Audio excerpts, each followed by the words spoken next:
A couple of points to remember for kicks. So just not going to demonstrate anything, but just a couple of points to remember for kicks are: one, making sure you prepare the kick properly. Whether it be knee up, knee to the side, knee up. Second thing is foot shape. So making sure you're kicking with the correct part of the foot. Just be careful when you're kicking, because you don't want to be breaking your toes or anything like that. So make sure you have foot shape as well.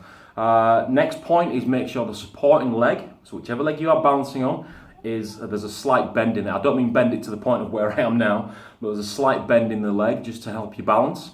The other thing is, particularly with front, round and side, that supporting leg the heel needs to fire into the kick. So whichever direction that kick is going, the heel has to twist that way. Back kick, not so much.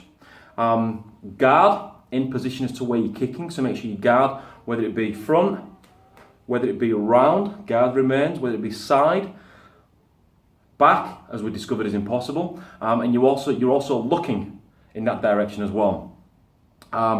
Next point, avoid leaning. Avoid any leaning with the midsection. You can start from kicking, particularly with side and back kick. Start from kicking from a heikadechi.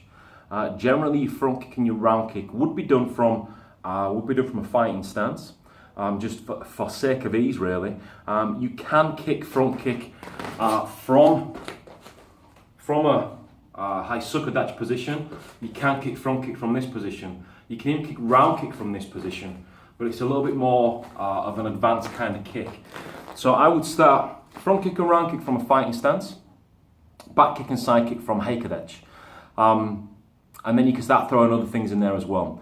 Be aware that your front, round and side are not particularly designed to go out, retract and land.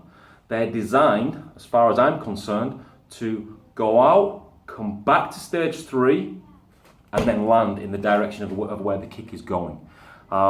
You can then follow up with punches, other kicks, whatever else it is you might need to do, but that's something that you can work on in a class environment.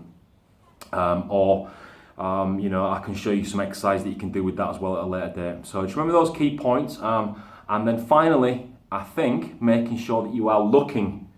So if your guard can't be in the position of where you're kicking, make sure you are looking where you are kicking. Make sure you're looking with every technique you do as to where the technique is going. So, for example, head level block, we don't block and look upwards.